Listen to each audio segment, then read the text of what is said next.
बिस्मिल्लाहिर्रहमानिर्रहीम। अस्सलाम वालेकुम नाज़रीन, मैं हूं ज़ुल्करनैन हैदर। आप देख रहे हैं ZS न्यूज़।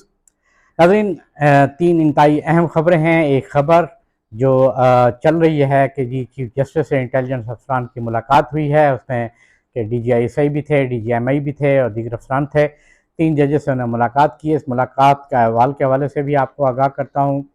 दूसरा ये है कि जो मुज़ाकरात का सिलसिला जमात इस्लामी की जानिब से जारी किया गया, उसमें रुकावटें कौन डाल रहा है और अब तक जो सूरत हाल है वो क्या है, उस हवाले से भी आपको आगाह करता हूँ। और ओवरऑल जो इस वक्त सिचुएशन चल रही है उस पर भी बहस करते हैं। तो सबसे पहले बात करते हैं जनाब, जो मुलाकात हुई है चीफ जस्टिस समेत दीगर दो और जजेस भी इस मुलाकात में शामिल थे और बताया यही जा रहा है कि जी DGISI DGMI भी शामिल थे, दीगर जो इंटेलिजेंस अफसरान शामिल थे। अब इस मुलाकात के अंदर हुआ क्या है, देखें जी, एक्चुअली तो ये कोई भी नहीं बता सकता कि क्या कन्वर्सेशन हुई है, वहाँ क्या बातचीत हुई है। ना तो ये किसी किस्म के पास कोई इंफॉर्मेशन है और ना ही कोई ये बता सकता है एग्जैक्ट अल्फाज क्या थे, इंटेलिजेंस एजेंसी की जानब से क्या कहा गया और जजेस की जानब से क्या जवाब दिया गया है। लेकिन एक जो ओवरऑल बात चल रही है उसके हवाले से हम भी ये बात कर सकते हैं, अंदरूनी हवाला हम भी नहीं बता सकते।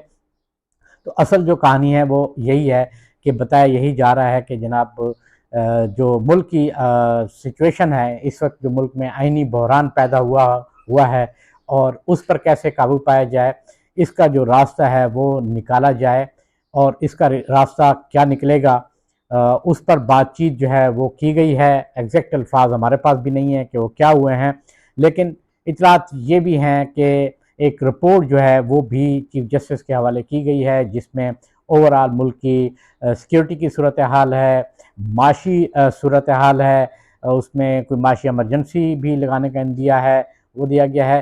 तो इस किस्म की जो चीज़ें हैं इस पर डिस्कशन जो है वो की गई है और उनको आगाह किया गया है कि ये सूरत हाल है और मुल्क में आइनी जो बहरान है वो पैदा हो चुका है।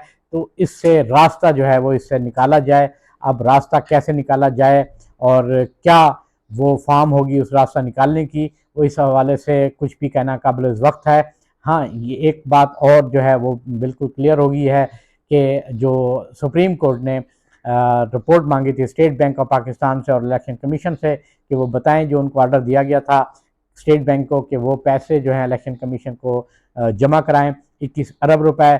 अब इलेक्शन कमीशन ने जो है वो रिपोर्ट अपनी जमा करा दी है, स्टेट बैंक ने भी अपनी एक रिपोर्ट जमा कराई है जिसमें वजूहात जो हैं वो लिखी गई हैं और वजूहात जो बज़ाहिर जो बताई गई हैं वो यही हैं कि जी हमने पैसे तो जो मुख्तस हैं वो 21 अरब रुपए वो कर दिए हैं, मगर क्योंकि ये हुकूमत की मंजूरी से होता है, वजारत ख़जाना की मंजूरी से होता है, तो पार्लियामेंट जो है वो इसको इस तहरीक को मुस्तरद कर चुकी है, तो हम जारी नहीं कर सकते।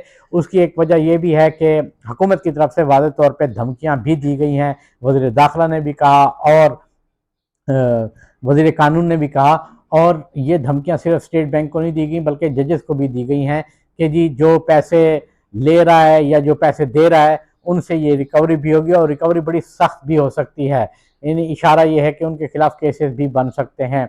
तो ये जो चीज़ है इस पर मबनी एक जो रिपोर्ट है वो इलेक्शन कमीशन ने जमा करा दी है। उस रिपोर्ट में इलेक्शन कमीशन ने ये वाज़ेह तौर पे कहा है, जनाब हमारे पास अभी तक स्टेट बैंक ऑफ पाकिस्तान से कोई पैसे जो हैं वो ट्रांसफ़र नहीं हुए हैं और स्टेट बैंक ने अपनी रिपोर्ट जो है वो भी जमा करा दी है कि किन वजूहात की बिना पर वो अपनी रिपोर्ट जो है जो पैसे हैं वो इलेक्शन कमीशन को ट्रांसफ़र नहीं कर सकते हैं। इलेक्शन कमीशन में भी एक इजलास हुआ है ये रिपोर्ट जमा कराने से पहले और उसमें चीज़ें सारी देखी गई हैं। उसके बाद जो है वो रिपोर्ट सुप्रीम कोर्ट रजिस्ट्रार को जमा करा दी गई है।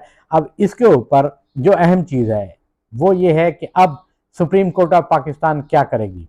सुप्रीम कोर्ट ऑफ पाकिस्तान क्या ऑर्डर जारी करेगी कि तौहीन अदालत हुई है, कौन कौन इसके मरतकब हुए हैं। ये चीज़ें जो हैं वो आइडेंटिफाई करने की ज़रूरत है और सुप्रीम कोर्ट ऑर्डर जो जारी करेगी फिर वो एक सीमत तैयार करेगी, तयन करेगी उस के इस वक्त सूरत हाल से अब कैसे निपटा जाएगा। क्योंकि सुप्रीम कोर्ट कहती है आइन के तहत इलेक्शन कराएं, 90 दिन में इलेक्शन होते हैं। आइन के तहत 90 दिन ख़त्म हो चुके हैं, खैबर पख्तूनख्वा में 90 दिन ख़त्म हो चुके हैं और पंजाब में 94 डेज़ हो गए हैं। अब क्वेश्चन है निगरान हुकूमत पे भी कि निगरान हुकूमत 90 दिन के लिए होती है, तो निगरान हुकूमत का क्या मुस्तकबिल होगा। उस हवाले से भी पाकिस्तान तहरीक इंसाफ जो है वो दरख्वास्त भी दायर कर रही है और वो अदालत जा रही है कि इस निगरान हुकूमत को ख़त्म किया जाए। निगरान हुकूमत को ख़त्म किया जाए तो फिर क्या हो गया, क्या एडमिनिस्ट्रेटर तैनात होगा? एडमिनिस्ट्रेटर कौन होगा? चीफ सेक्रेटरी होगा या कोई और होगा? वो कैसे इलेक्शन कराएगा? ये सारी वो चीज़ें हैं, आइनी और कानूनी चीज़ें हैं जो अब सुप्रीम कोर्ट के फैसले से ताल्लुक़ रखती हैं। जो सुप्रीम कोर्ट का फैसला आएगा, जो सुप्रीम कोर्ट की डायरेक्शन आएगी, उस मुताबिक ये सारी चीज़ें जो हैं वो वाज़ेह आएंगी। मगर हुकूमत की तरफ से वाज़ेह तौर पर वही जवाब है कि इलेक्शन नहीं होंगे।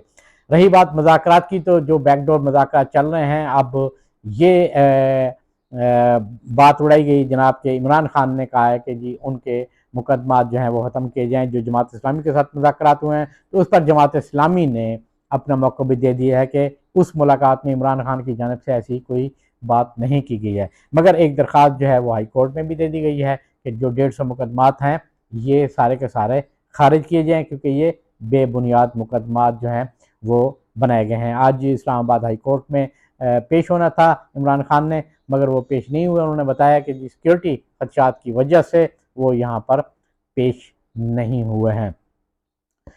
पीएस पार्टी 100% राज़ी होगी है। पीएस पार्टी पाकिस्तान तहरीक इंसाफ के साथ बैठने के लिए मुकम्मल तौर पर तैयार है।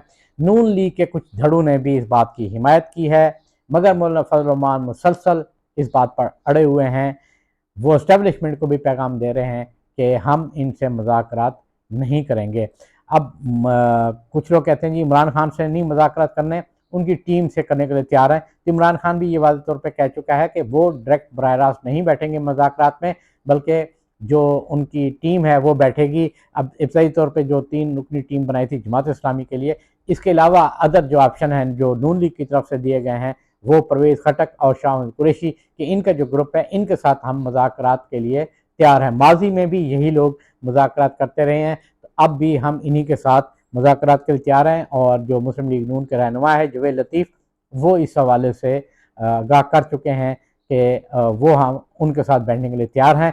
इलेक्शन के लिए अब मुस्लिम लीग नून के कुछ धड़े वो भी फौरी तौर पर तैयार हैं कि इलेक्शन करा दिए जाएँ।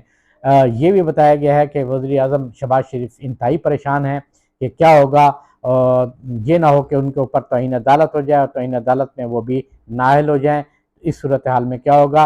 अब जो एक अहम चीज़ है वो ये भी है कि शहबाज शरीफ ने सऊदी अरब भी जाना है, वहाँ जाके मज़ीद बातचीत होनी है। मरियम और नवाज शरीफ वहीं पर हैं, इसहाक डार भी पहुँच चुके हैं। पहले उन्होंने इससे पहले वापस आना था, अब उनका शेड्यूल तब्दील हुआ है, अब वो ईद के बाद आएंगे।